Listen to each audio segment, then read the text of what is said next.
I'm John O'Mahony, a partner in Deloitte Access Economics in Sydney and a lead author of the ACS Australia's Digital Pulse Report, the 7th edition, just out now.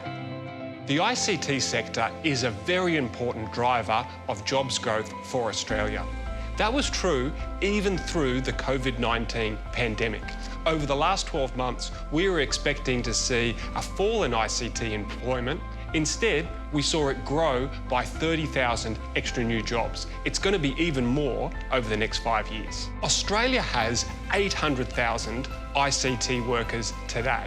In 5 years' time, we're going to need an extra 300,000 ICT workers over the next 5 years, taking the total to 1.1 million Australians. It is a sector that is booming. Over the last few years, we've been able to supplement that workforce growth with more migrants from overseas and international students. But with border restrictions expected to remain in place for some time, we're going to need more reskilling of Australians who are in other occupations who can take up one of those jobs that's going to be created in ICT.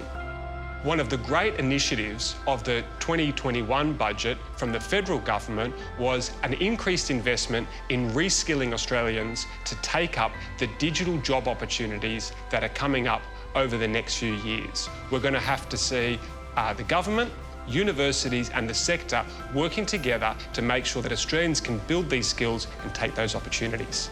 It's more short courses, more training at university, more training in our workforces as well. With the demand for digital skills being what it is, we are going to see more skill shortages all across sectors.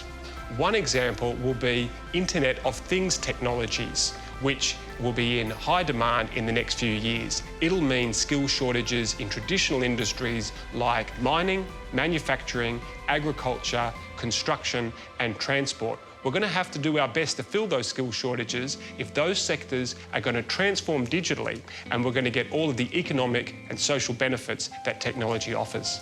One of the biggest opportunities that Australia has is to increase female participation in the ICT workforce. At the moment, it's about 29% of ICT workers who are women. Compare that with 48% of professionals more generally. New modelling for the 7th edition of the ACS Australia's Digital Pulse Report this year finds that if we can accelerate closing that gap between men and women in ICT, it could yield us a dividend of $11 billion for the Australian economy.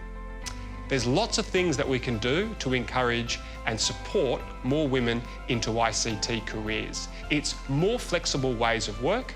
It's encouraging more women to study ICT at university.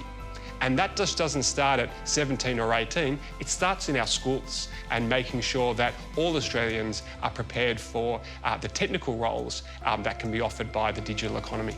The government deserves credit for elevating the digital economy and making it a core part of the 2021 federal budget this year. My favourite initiatives include the expansion of support for the digital games industry, a big opportunity for Australia.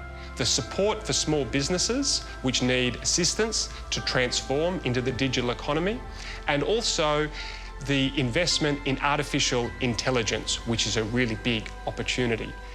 We're going to need to do more in the next few years for Australia to be the digital leader that the government aspires for us to be over the next 5 to 10 years. The research in the ACS Australia's Digital Pulse Report finds that at the moment, Australia is a middling country in terms of its digital performance. If we're going to be a leader, we're really going to get our skates on. We'll have to do more in coming years, but this is a pretty good start.